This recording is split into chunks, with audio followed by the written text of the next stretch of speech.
Hey everyone, welcome to the Creator Show. I'm super excited to bring on actually two guests today, Power Team, and I'm really excited about today's episode because we're going to be diving into some really in-depth stuff on some mindset stuff for you guys because as you know here at the Creator Show, we talk about tactics all the time, strategies, literally what to do. But we've been getting a lot of people asking us, Kate, now that I know what to do, how do I get into the right mindset? How do I overcome limiting beliefs, money mindset stuff, fears, all those different things? And so to be on the show here today, we got Dean and we got Todd. So Dean and Todd, let's both give like a bit of a background of where you guys came from, how you guys got connected, what you're working on, and then we're going to dive into just the granular of actually how we can help the audience here today. So I'll kind of give it over to you. Introduce yourself. Yeah, mate, you might as well go first, mate. You're more handsome than me. Yeah, all right. Oh, say so, why not? Cool. So my name's Dean, guys. I've got a background in health and fitness. I've been involved in the industry for almost 12 years now, but I started back in high-level sports, which injuries took place and it put me in a spot where that was no longer a choice that I could have. So I got involved in personal training and things and started working in the gyms where I met Todd eventually. But how it got to here as a coaching point of view was the fact that living as a high level sort of sports player, it revolves a lot of strictness and that's just not something that's sustainable. And I started to realize that to be, fulfilled for every single day and to be fit, healthy and strong, you don't need to be training for hours on end. You don't need to be thinking that full elite athlete sort of mindset every time. It's just doing the basics and you can get the rest right. So it's the eating basic. You don't have to be strict all the time. You don't have to have that six pack and be 4% body fat all the time. It's you're not having to train for hours on end. You can just do the basics. You'll still be fit and strong. Having the right mindset is you allow yourself to have your emotions intact so you can live each day with happiness, even though you've got all these other emotions happening. If you learn to regulate them, you can control what you're doing through the day. Like, how much better is it to finish your day off on a high than be always depressed or upset and going, oh, fuck the world. I hate myself and stuff like that, and always beating yourself up. There's already enough negativity in the world. So that's where I found my way into this industry. Met Todd through training through the gym, and we had a connection. And funny enough, our backstories are quite similar to how we're brought up with family and with our values and things like that. It's just I didn't go to prison. I learned my lesson a little bit earlier. But a lot of our stories are very common, which brings us together. And we're a bit like yin and yang at the end of the day. He always says that he creates the friends, I keep the friends. I'm the relationship person. He's the big dog at the front. So, yeah. Perfect. You got to have that, right? In a partnership, it's different strengths kind of play it out. So, very, very cool. Awesome. Definitely. Yeah. So, Todd, introduce yourself a bit. Tell people a bit about your story. Hi, my name's Tobias. I'm the introverted, believe it or not. My preset disposition is more introverted, which blows most people away. Because, I'm on stage, you got 100, 200 people in a room. They're like, look at this guy rocking the stage, right? And then when I go home, I'm just like, don't talk to me. Dean is very much the relationships person. I make the friends, mate. You go and maintain a relationship. And people laugh, right? Because like, I've been doing this now for a decade, and my backstory is kind of a little bit different to Dean's in the fact that, I kind of dug the hole very, very well. And I think it's important for people to understand, right, that, no matter where you are, and I'm assuming we're going to talk about business here, and that's good because I love business. I love business mindset. And I've had a number of businesses over the years, some that have done exceptionally well, literally over $200,000 to $400,000 of commissions coming in per week. And others being just fantastic learning lessons where I kind of look back and went, wow, that really happened.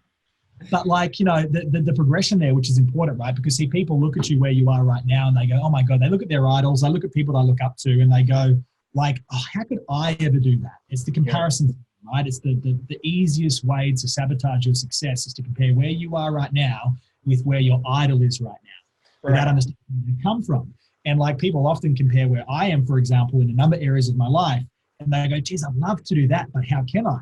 And I always make the point, I'm like, well, geez, if you go back to when I was 11, I ran away from home because of chaos in my home life. right? I got involved with drugs, crime, violence. By the time I was 15, I was doing ecstasy, weed, and a bit of cocaine every day. By the time I was 16, I'm addicted to crystal meth. By the time I'm 17, I'm making stupid choices with even more stupid people. And then boom, how long's a piece of string? I landed in prison when I'm 17, and I almost did something that was really, really bad, would have definitely put my life on a different pathway, I'd say that much. Right. But, I think, call it a male thing or call it whatever, but I didn't learn my lesson. I learned a lesson. I didn't learn the lesson that would change everything, right? The lesson I learned is, Todd, you know what? Maybe this drug thing isn't the best thing for you. Maybe you should stop being a crackhead. It's not the best. And I got out, right? And see, I didn't understand the mind. And this is all about mindset today, right? I didn't understand the mind. I didn't understand that when you stop something, you need to replace it with something else, right? So I stopped the drugs, cold turkey, and I'm like, that's it, no more, I'm done, right? And we all have those moments in life. I like to call it that moment of when is enough enough. Yeah. And for me, I had enough of being a drug addict. And then I got out, right? And I hated everybody in the drug scene, which that created its own negative series of events. I'd go out, I became an alcoholic, believe it or not. I'm 30 now. And when I was 18, part of my court-ordered parole was to go to Alcoholics Anonymous. That was interesting. Very interesting. But, it's funny, all these things built up. I didn't learn the lesson. Landed myself in prison again when I was 18 for fighting, for drugs. And there was this thing, right? This thing that kind of happened was that because, it's funny, cause and effect. Today where I sit here, I always think cause and effect relationships, yeah? See, I had someone who I considered a really good friend betray me brutally, right? And it was going to cost me 10 to 15 years because of my past history and all the things I've done wrong up until that point. The legal aid, because I didn't have any money to pay a good lawyer, I'm just legal aid came in and said, look, mate, plead guilty and I'll try to get you off, in 5 to 10 years. Right. And he goes, if you don't plead guilty, you can do anywhere from 10, 15 to 20 years. And it was for something that was appalling, something that crosses all of my values based on what I experienced growing up. Right. And it made me very mad. I became bitter. I became vengeful. I became resentful, and I hated everyone. And I've only ever considered killing myself once. And it was when I was 18 because everything became so hard, right? All the judgment I got growing up, the people picking on me, excluding me because I was ADHD, all the things bubbled up, and I thought, fuck, I actually must be this bad person. Why even? And look what's happening around right now. You've got chaos. You've got COVID-19. You've got people losing their jobs. You've got businesses that don't know whether they're going to be able to trade tomorrow. Yeah. Everybody hits pits. And, the severity and the duration of the pit that you go to depends on your mindset. Yeah. And the reason why I'm here right now, call it what it is, but I couldn't complete the act because I actually physically couldn't. There was nowhere for me to be able to actually hang myself. Nothing in the prison cells, which is probably a good thing because I wouldn't be here talking to you right now, right? Yeah, it is a good thing. But, it was a low. It was a tremendous emotional low. I felt betrayed. I felt alone. And I basically felt like I was nothing. And what's interesting there is when I was in prison the second time, and I went from magistrates courts up to districts courts up to Supreme Court because I wasn't pleading guilty. I was pleading innocent the whole way. Yeah. And it was when I was in prison when I was 18 I learned the lesson, right? The thing that I can comfortably say is the reason why I've been able to get out of prison when I was 18, within a 5-year period, create a multi-million-dollar business, and then continue to stack successes on top of each other, right? The thing I learned when I was 18 is the reason why when I had a multi-million-dollar collapse of a business when I was 26, I was also able to get myself out of that pit of despair because it's funny, I'm a firm believer right now. I believe I'm the most pessimistic optimist you'll ever meet because I believe that we're moving towards our next problem all the time. And I think, that, as I said, the severity and the duration that we stay in that pit is based on how long does it take me to get the insight, the learning, the understandings, the new actions to push myself up to my next evolutionary cycle. Yeah. So long story short, I got out of prison. I became obsessed with learning. That's one of the factors. Obsessed. I mean, see, I hated school when I was in primary, right? Primary school, I was hardly. High school, I dropped out of high school in year 10. I became a chef. I worked in fucking literally warehouses, on trucks. I didn't like learning until I was 18. And then I became obsessed with it.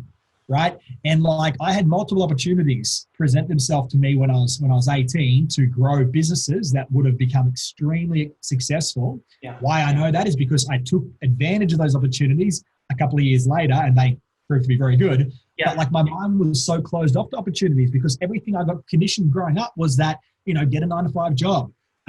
People can't be trusted. Don't trust people. No, there's no good ideas. Just rely on yourself. So there's all this stuff that's clouding my judgment.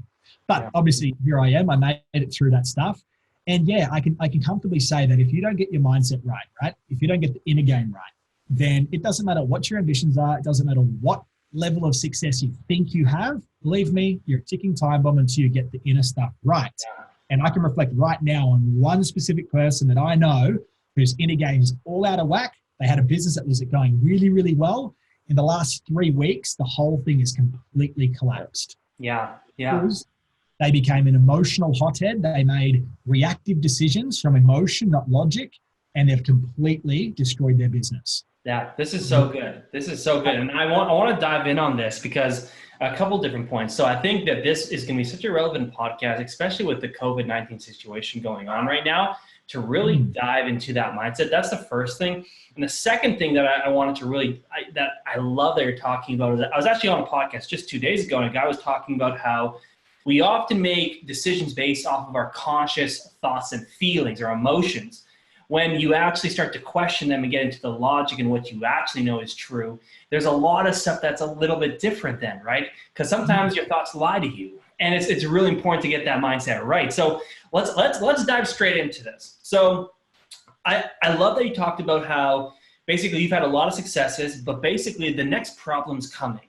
And I think a lot of people, it's the classic. They want to move away from problems and they think that success is in the opposite direction when in fact, the more times you check off the list of going through a problem, the closer you are to where you want to go. So as a new entrepreneur, how do you get to actually learn this? How do you actually get to start to realize this? Obviously we can just say it, but how does someone start to actually believe that and actually have that mindset shift of like, okay, no, a problem's coming up. This is actually a good thing that allows me to learn and deal with it. Yep. Great question. Fantastic question. Right. I think it can be answered in a couple of ways. Number one is as a new entrepreneur, right? Quite often we fear making mistakes, right? We fear, they say that you need to be a fool before you can become a master, right? And a lot of people are too scared to be a fool. Therefore, they don't take the right kind of actions that they need to. They give something a go, but they don't give it their all. As a result, they have a half-assed effort. Therefore, they produce a half-assed result. Yeah. So I think number one, what you need to do is be okay with being a fool. Be okay with making mistakes. Like I'll give you a clear example, right? So when I went and learned NLP and hypnotherapy back when I was 18, I was also doing door-to-door sales, right? The hardest kind of work you can do. Like get told to bugger off 50 times a day, right? You either develop confidence or you quit. So I would practice, right? I would practice conversational hypnosis at the door with people. And there were some people that would like their eyes would glaze over. They would go into trance. There were other people that would go, what the bloody hell are you doing, mate? Get off my door. I'm serious. But like, where I sit right now, I've got a vast array of experience and skills when it comes to hypnosis and NLP and those kind of things, because I wasn't scared to look like an idiot to get it right. So number one, don't get caught up on being a fool. It's okay to make mistakes. Secondly, in respect to like, how do you kind of get to terms with it when you're a new entrepreneur, is that just really understand that life, right, here's my thoughts, right? This is, you can call it esoteric, you can call it spiritual, whatever you want to call it. Like I believe, because here's the thing, okay? So when I was 18, I got out of prison, right? I stayed in prison when I was 18 for about 8 months from memory, yeah? So all up, I've done about a year worth of prison. And here's the funny thing. So I play guitar and I sing. And when I was 18, I was sitting in prison about 8 months in, and see what made my mindset shift, I think, compared to the first time I was in prison. The first time, bunch of 17-year-old boys, idiots, right? We talked about stupid crap. So he said, Todd, why are you in prison? I'd say, because the cops got me. Stupid stuff. The second time, though, I was in there with a group of gentlemen. And I call them gentlemen because they were just blokes that had made poor choices, right? And what was interesting is that I was with a group of guys there that had learned their lesson too late. One day, right? I'm a dad. I'm about to have my second baby in a couple of weeks. My first son is it makes me emotional right now. I'm getting tears literally as I'm thinking about this story. Yeah. Like real men cry. Sure. I had this guy, right? His name was Pommy, and he was doing 25 years for robbing some banks in the UK. Obviously, his name was Pommy because he's from the UK. And like one day he came up to me, right? And he goes, oh, mate, Todd, like I'm never going to be able to raise my daughters.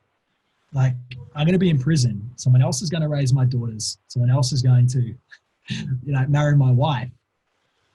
And like that hit me so hard, right? I was there with a group of guys that had learned their lesson too late. Yeah. And I wrote one day about 8 months in called Fly Away, because for me, I was at that point there, I'd accepted that I'm probably going to spend 10 to 15 years in prison. And I gave up the resistance. I came to peace with it.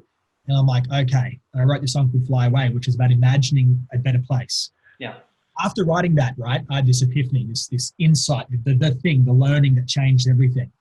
Funny thing though, right, and this is the full circle, the reason why I'm telling the story, is that when I had this realization, right, when I got the lesson that life was trying to give me, a week later, I received a letter from the court saying that the person that made the lie that was going to cost me all this time withdrew their complaint, said it was all a lie. A week after that, I was released from prison. Wow. Like that's poetic. Mm-hmm. And you can't make that kind of shit up, right? So I believe that, people get freaked out and stressed out when these obstacles and challenges and headaches arise. Mm-hmm. Instead of freaking out about them, if you realize, shit, hang on a second, this is perspective, right? This is the inner game. What is life trying to teach me? What growth am I trying to get? I don't know if you can see it or not, but at the top of that there, look at that. It says there's no growth in comfort, right? Absolutely zero growth in comfort. You will never become the entrepreneur to the standard that you want to become unless you get hit with obstacles, because the character that you develop as a result of overcoming those obstacles, believe me, like what's the difference between the person you look up to versus the person that's just starting, is that they've overcome things in that period of time, right? Yep. So instead of freaked out, to answer the question, instead of getting freaked out about those challenges, adopt a mindset, which is called a growth mindset, that this thing here is here to help me grow, not make me burn. Yeah, totally. And this is really good. And it's so funny because a lot of us come from a fitness background or whatever it is. And we always talk to our clients about time under tension is what tears muscle / builds it up, right? And at the end of the day, a lot of people, whether they're building a business or they're trying to change something in life, they completely throw that logic out of the window, right? Because they're like, oh, I hopped on a sales call and they said no. And so I don't think that I should maybe get on more calls, or maybe I should lower my price. And they take this burning, this like tension, this pushback as I shouldn't do it, rather than, and I always talk about with our clients is like, great, when you close a sale, you party, you celebrate it. But when you don't, you got to ponder and you got to figure out what you could have done better. Always be trying to improve those things. And I think this is so good, especially with what's going on in the world, is for people.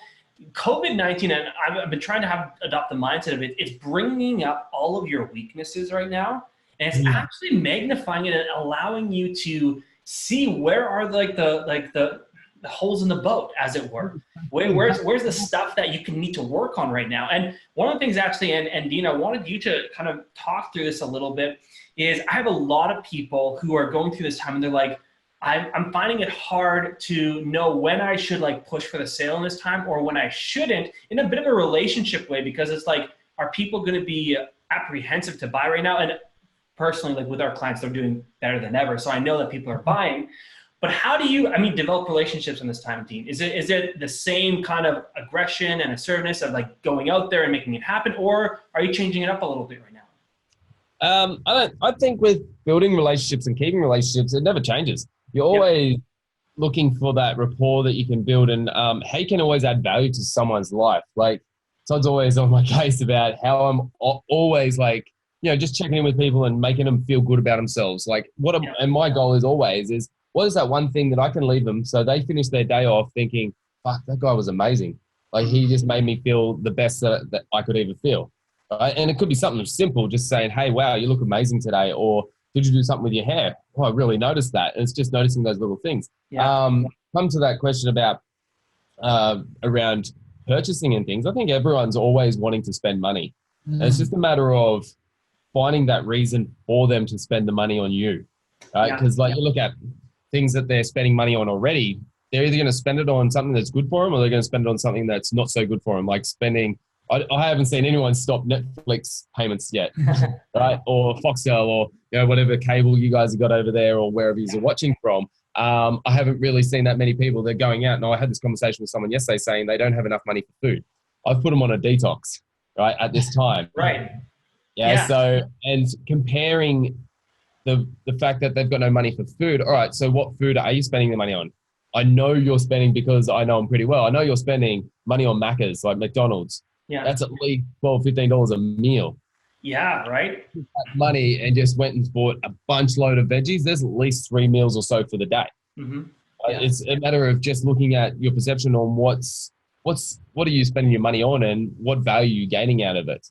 And if you have something, a product or a service that is going to add massive value to someone, then why come in with it on a defense thinking to yourself that there's a lot of doubt there that they're not going to spend money on it when you're literally going to be helping them increase or improve their lifestyle. Yeah, that's one thing Dean does really well too, is he's got that deep belief in what he does as being a positive contribution to people's lives instead of being a negative takeaway. And like that psychology, that mindset, right? Like you project onto your sales calls, you project onto your interaction with people, your deep beliefs. And if you don't believe enough that your product is going to change your client's life, then they will feel it. Yeah, so 100%. Yeah, let's ask. I'm gonna ask a question on that, which I think is so crucial. I mean, I always tell like people, you can't sell something you're not sold on, right? Mm-hmm. And even if you do, there's always going to feel like there's a bit of an unalignment or just a little bit of a disconnect with it. And the most powerful sales do come from people who absolutely, no question, believe in what they're selling. Now, it's a belief issue. So how does someone, so you guys have probably dealt with this, and I know I have myself, is you sometimes you're working with, let's say, an entrepreneur who they are great at what they do. They're an expert. They're bar none, a great coach. They give great results, yet they don't have a big belief in themselves. What's wrong when the logic actually says they are worthy, but they don't feel it? Is it where's the disconnect, and how do we get that belief up?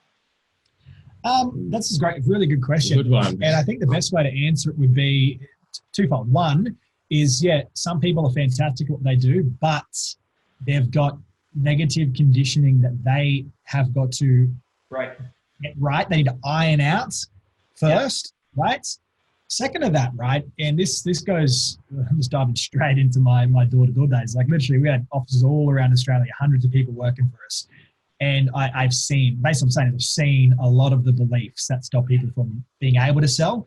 And I've seen people change those beliefs and start to get results. And, from a coaching perspective, I'm a very firm believer of exposure therapy, right? Yeah. So expose thyself to that stimulus that you're scared of and watch yourself adapt. Yeah. The biggest sale that you've got is you. So here's how I would often reframe people, right? Is, for example, we've sold everything with our door-to-door stuff. We've sold first aid kits, water filtration systems. We've sold house and land packages, ATMs, FBOS terminals, like the lot. And whenever someone was having struggles with, for example, price, and going, oh my God, I can't believe I'm selling this thing for this much, right? That's a belief thing. And there's a similarity between a coach as well. They go, I want to charge X premium, but I don't know if it's A, worth it, 2, people will buy. Once again, what is the impact that this solution is going to have in your client's life? Right? That's what it's all about. For example, if you're a marriage coach, you do coach, you help, okay, let's get super specific, right? The devil's in the details. So you are a relationships coach. You help people that are currently married with kids who want to save their marriage. Super specific, right? What is the value? This is the mindset shift, right? How do I get the belief? Number one, you iron out your own limitations, which means that if you're not working with a coach yourself, get a coach. Like that's the most hypocritical thing, to be a coach without having a coach. Like I love spending money on coaching, right? I love it. I like to improve myself. So one, iron that out. 2, get crystal clear. Sell yourself every single day on the impact that your service is providing for your client, i.e., let's finish that loop about the marriage, right? So if you're able to save that marriage, right, you're able to get them back on track, passion, excitement, everything's great. What's that worth? What do they avoid? They avoid worth so much, right? Like that person will be like forever grateful for that. Like they'll never forget it. Like it's actually, yeah. What's the metric, right? Think about the metric. Like you are not paying for divorce, which means you're not splitting different settlements, right? You're not having to go through the emotional trauma with your kids, because remember that specific niche, you've got kids already. Mm-hmm. So you're not having to deal with the kids. You're not having to split, change houses. You know, like what does that cost? That's potentially $50,000, $60,000, $100,000 plus. Yeah. And you're just charging $5,000 for it? Hello? Yeah, it's crazy, right? That's the shit. It's people underappreciating the worth of their service. Yeah. So how do you do it? Once again, to answer your question, number one, iron out your own limiting beliefs. Mm-hmm. Number two, sell yourself on the value of what you do every single day. Visualize it, see it, feel it. I think always saying to yourself that, oh, I can't do that. I don't believe I can do that. I don't think I'm good enough. If you look at those words, it's all about you. And if you're always focused on what you're doing, what you're getting out of it, you know, like I'm going into a sale thinking, fuck yeah, I'm going to get $5,000 out of it. That's all about you. It's all about self. And it's so selfish to come into a relationship on that and try and sell someone on filling your own pockets. Yes. Whereas if you go in and just provide value for them, what problem can I help them with, or how can I improve their life, then take yourself completely out of the situation and all your focus is completely on them. Money's not an issue. Like when we do our sales pitches and things, it's we tell people to leave. If they don't feel they've got value from what we've already provided, then we don't want to have them here to, you know, to go through the pain of talking about money if they don't want to know what we provide or what problems we can solve. It's just, you know. We approach it like the doctor, right? It's like, I'm not coming in as a salesperson. I'm coming into the fit between you and I. If everything lines up, yes, we can work together. If not, that's cool as well. And once again, if you remove that pressure from yourself, because the idea is stop trying to impress your prospect and start assessing your prospect. Remove the pressure from you. Remove the pressure. Don't be needy. Remove the pressure. And you're here to assess the fit between you and your prospects. Yeah, this is so good. This is so good. And we see that issue in a lot of people when they try to market is they talk about themselves too much. And they should be talking more about other people, right? It's a classic, like they talk about themselves and like people are always like, that's great, good for you. And they just see it more like someone that they look for motivation, but never would respect enough to actually buy from them, right? And so those are good. Both of those things that you guys just said, really, really good. Really like, Dean, that you talked about. I mean, basically it's your service, you're serving them on the sales call. The sales call is more about serving and providing value than anything and focusing on them. Because all the fears and doubts happen when you focus on what's going on in your head, and especially like maybe it's childhood stuff or whatever it is. Which going to Todd's point, I think that's so important to realize that you can be an expert at something. Your belief is not necessarily there because usually maybe it was how you were raised or a belief that you've held. And it's not that like the logic doesn't say it's right. It's just because you've had that belief, you haven't processed it through yet. Now, I like that you talk about exposure, exposing it, getting in that situation and trying to adapt. That's really so basically I want to make sure I'm getting this right, and I also want to make sure that listeners are getting as clear as they can on this. So like, let's say someone is basically scared to sell. Would you say exposure therapy is actually booking more sales calls than ever and just trying to like literally like kind of like actually pound through that? Yes. I'll give you an example. You can tell me, Taylor, I like to use metaphors, yeah? So when I first started selling solar, anything I've ever sold, anything that I've ever put salespeople underneath me to sell, I always do it myself first. Right. Now, that's like the definition of a leader, right? You lead from the front. Yeah. When I first sold solar, I knew nothing about solar. I joke you not. I knew nothing. I didn't know what an inverter was. I didn't know about PV grids. Nothing. I'm sitting in a house. This is exposure therapy, right? Yeah. But let me tell you how fast I got good at selling solar, right? Within 5 appointments, I was killing it. Close rate went literally, I was closing 1 in 3 people, which in the industry, the average was about 1 in 5, 1 in 6. Yeah. And we were selling expensive systems, about $3,000 to $5,000 more expensive than other people were. Good systems, high. Yeah. So I'm in this house. this guy is sitting with me. He's like, oh, Todd, blah, blah, blah, blah. I'm like, yeah, mate, I'll sit here. He's like, yeah. Do my thing. Like, I'm always assessing the fits. I've got that mindset from the start. I'm not here to impress you. I'm here to assess you. I've always got that mindset, which diminishes my own stress response, right? This is the mindset game. Yeah. So I'm like, okay, I'm sit there and I know nothing. I got taught how to sell a solar system in 30 minutes. That was my induction. Okay. Okay. Yeah. I got given a complex mathematical equation I had to break down to determine what they're spending, how that, the kilowatts, how that kind of regarded. So the kilowatt usage, how that shows the system size, how that shows the average daylight that your roof gets, and then obviously the outputs, right? So what it's going to save you. It was chaos. And I forgot it. I'm sitting there. I can't remember it. I'm like, okay, mate, let's go through this. And I remembered something, and I made it plausible, right? And this is the biggest mindset shift your listeners will ever get, right? Is that the people you're talking to don't know your pitch. Yeah. They don't know. He doesn't know that I don't know what the damn hell I'm doing. I just have to hold myself right, shoulders back, breathe deep. And I did the whole thing, right? Then he said to me, because he had a solar system before, and he goes, mate, where do you think the inverter should go this time? And I said, the inverter? I didn't know what it was, right? You'd think I'd do my research before going to the first appointment, but no. And I looked at him, I said, where do you think it should go? And he's like, I'm glad you asked, because everybody else just comes in and tells me where it should go. I said, show me where you think it should go. And he walked me outside and he showed me where he wanted it. And he goes, I want it here. So it's not in the sun. I understand some of the plastics can get, degraded. Yeah. I said, mate, great idea. Now, for your listeners, just for your information, I did not get that sale, okay? I can admit that. That's okay.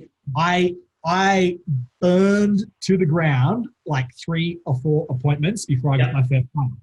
Yeah. But then my close rate got really, really good. Mm-hmm. So be completely okay with fumbling. Like, trust me, the person you speak to, they're not going to remember you after you have the damn call. They've got their life, all their chaos, all the stuff that they've got to deal with. As soon as they stop speaking to you, you're out of mind, out of sight. Yeah. Just move on, 100%. Right? Yeah. Oh, this is good. And I think that's so important. I was thinking of an example of the day. It's a video that Leonardo DiCaprio is in, where he pretends to be a bunch of these different things. He was a student at a school, but he pretends to be a teacher. Yeah, he pretends to be the teacher. He just walks in and just, boom, I'm the teacher, and he goes with it. And not saying that you should, whether the whole fake it till you make it or like false, like don't do something that you're not, but the whole confidence that he showed up in was what you should be showing up with online or in your business, because you should just, they don't know your pitch. Like you said, I love that. They don't know what your numbers are. They don't know, like if you submit your price down or up, they don't know. And so it's really funny how we just get caught in our head. We get caught in our head and in our thoughts, and then we're cycling through it. So I love, and this is where it came back into, I love what you said, which is just, you're there for them. And I mean, what's something that someone can do, whether it's maybe prepping for something like a sales call or whatever it is, to get in that headspace? Is it like visualizing this person? I know some people talked about like visualize where they're going to be in 3 months if they work with you or whatever it is. Do you have any like tips or hacks for that kind of stuff? So for getting their mindset right before they go into the sales situation? Yeah. 100%. Two things, right? So I'd always, there's 2 reasons why. Here's a funny thing, right? So there'd be 2 reasons why sales would diminish. Always. I'd always get my staff to sit down. I'd say, cool, are you speaking to enough people? Yes or no? 2, are you following the process? And it's always one of those. It's always one of those. Like in sales, either not following the process or you're not speaking to enough people. Simple. Either not doing the work or not following the process. That's it. There's no other reason why you won't make sales. So how do you get the headset right? How do you get the mindset right? So the way you do it is like this. Number 1, we'd have morning meetings every single morning before getting the guys out, right? We have to get their mind right before they hit the field, because they're about to be told to F off multiple times. Yeah. Mm-hmm. And you have to brace them for it, right? So the first thing we do in the morning is we get their mindset right. So before they go out, we do visualization practice. We get them to see their day as a success 3 times in a row. So they visualize the entire day, getting sales, getting told to bugger off, seeing themselves like push through the obstacles, the no's, finding the yes. And here's another mindset shift too. I always got my staff to think about it like this. It's how I think about it too. I'm not looking, as quickly as possible, I'm trying to get a no, which is contrary to what most people do. But I'm like, guys, you don't have to get everyone. You just have to get the one that wants to say yes, right? And I'd shift their mindset like that. So get as many no's as quickly as possible so you can find your yes, right? And that's good for door-to-door sales because you are literally playing a numbers game. Then they visualize the day, which, as he said, once again, if you visualize your day as being a success, you're priming your brain. Do some research, guys. Check out, there's plenty of research on priming and the positive effects it has on your brain. But not just that, right, is that your reticular activating system will engage. You'll start to notice all the opportunities that support you achieving your goal. So that's from the visualization and allowing yourself to feel good about it. And then the second thing, right, is, okay, so how do I take action even when I don't want to? Right? Because visualization and feeling good, that's one thing. That's meta. Then you have to go practical. So practical is, I need to get things done. There's a book called The 5-Second Rule by a lady named Mel Robbins. Yeah. Fabulous book, right?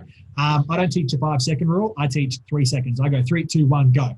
3, 2, 1, go. Basically, if you want to read the book, guys, check it out. It's fantastic. But to paraphrase the entire thing, you have 5 seconds to take action before your brain will start to talk you out of taking action. It will find all the reasons for you not to take action. So the way you stop that process is, 1, count backwards. That interrupts your cortex, interrupts your thinking, and finish on an action word. Go. So I go 3, 2, 1, go, and I move. Yeah. And once again, to give the lesson in a metaphor, I still go out and knock doors, right? Yeah. Like I've never not done it. And let me tell you something. I'm 30. Like I run companies and like I'm like the boss, quote unquote boss, right? Yeah. I still will go out and I'll knock a damn door and do what everyone else is doing. But let me tell you something. I don't like it. Okay. I hate it. Anyone that says they love door to door is joking. It's not true. Stop lying. Stop it. But just because I don't like it doesn't mean I won't do it. Exactly. So once again, to put the lesson into a metaphor, I go out, I'll sit in my car, right? As I'm sitting in my car, the way that I get myself ready to make a sale is I've already looked at the house as I drove down. I'll stop the car, I'll look, and I go, okay, cool. I visualize myself getting yes, yes, no, no, no. I see it. I expect it. I go, cool. Now I have to be quick because remember, within 5 seconds, right, you know, your brain's going to start talking out taking action. So as soon as I finish my visualization, I'm like, okay, let's do this. Boom. I go 3, 2, 1, go. Next thing I know, I'm standing on the road. They go, okay, let's go. I look at the house. I go 3, 2, 1, go. Next thing I know, I'm walking up to the door. Now, by the time I'm already up to the door, there've already been that many commitments that now I'm in flow.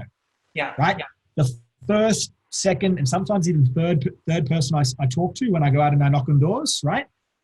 I tend to muck those ones up, and I know that's going to happen because you've got to warm up the brain. Yeah. Right. So once again, mindset. How do you get yourself like superstar? Understand, like just like going to the gym, you have to warm up. Yeah. And that, you know, either call a mate, say, hey, look, mate, I've got 4 sales calls on today. I want to nail them. Do you mind if we do a quick little bit of role play for 5 minutes? And get them to play a difficult client, get them to play a normal client, get them to play an easy client. 3 different kinds of clients, right?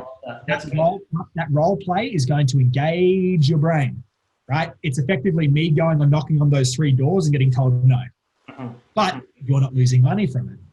And then boom, you dive straight into your stuff. By the time you do your actual sales calls, bang, it's game time, baby.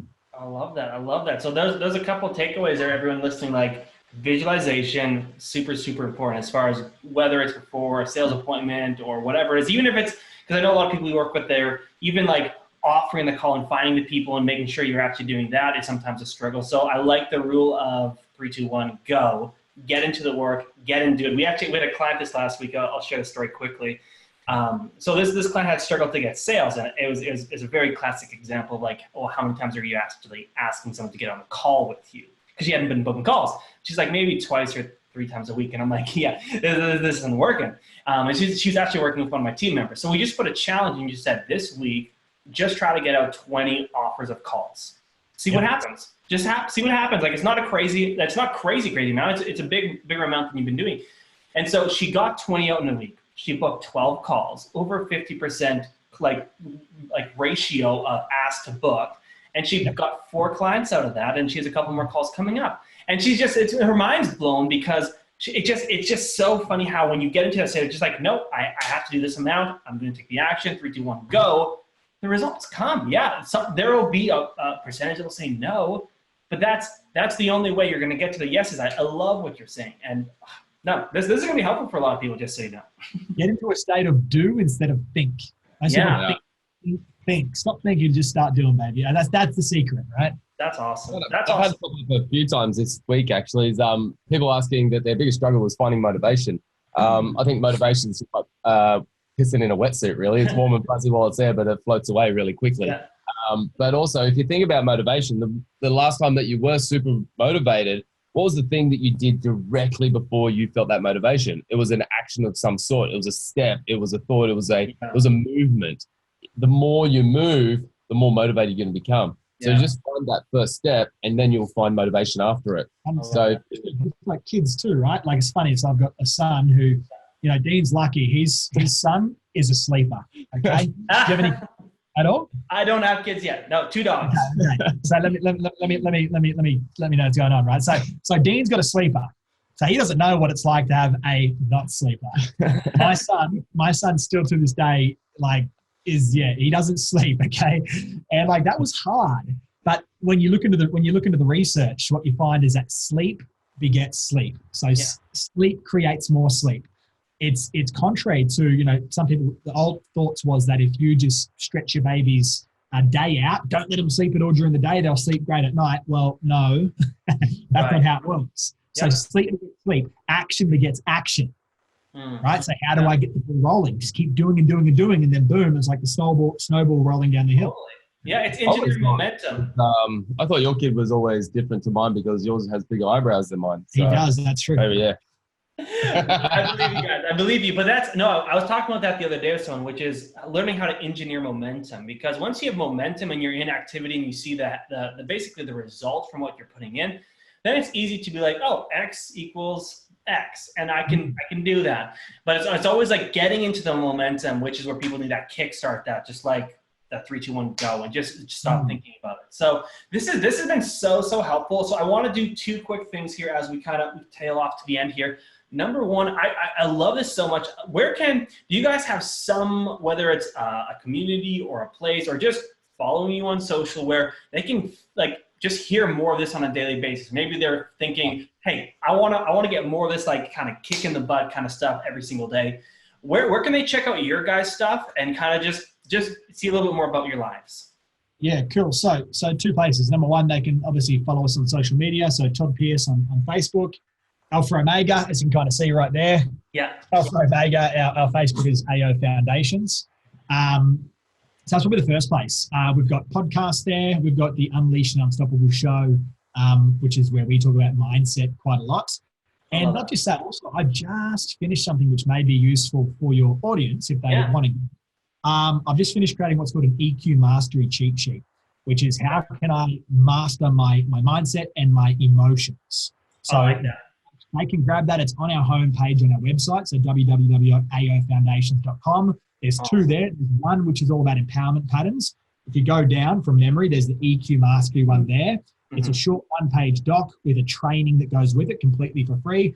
And they don't even need to chuck the email address in. They can just download it straight away. Okay, fabulous. Great. No, everyone, and actually the guys will send me the link, so we'll have it in the show notes for you. Go check that out, because that's so massive. Like emotional regulation and getting your mindset right, so vitally important. That's great. So the last question I have, which, we've kind of dove straight into it the whole podcast anyways. Usually I always end with asking, how can someone listening to this go from being in a default position right now to start to design their life? How do they go from being in the back seat to taking the driver's seat? What's your number one hack, whatever it is, to make that happen? And I know we've kind of talked through all of it already, but just end on kind of that one note. Okay, how about I give it? Do you mind if I take this one? Yeah, go for it. How about I give it by saying the one thing that changed my life? Yeah. I think that's probably a good one. The single thing I think that took me from the jail bum with no money, no nothing, no hope, to where I sit right now, and all the successes and learnings along the way, that I realized this is all me. That's so cliche, so simple. I love but it. It's powerful. So what a lot of people do, right, is they blame everyone else and everything else for what's going on. That's the victim mindset. Yeah. The problem with that is that, that does put you in the backseat of life, because if you're the victim, you're not driving the bus, are you? No. How do you get from the back seat to the front seat and start driving and start to get the ball rolling and start to make magic happen? You go, this is all me. Everything, the good, the bad, the ugly, and everything in between, this is all me. And it's funny, that sounds somewhat, I said, I'm pessimistic optimist, right?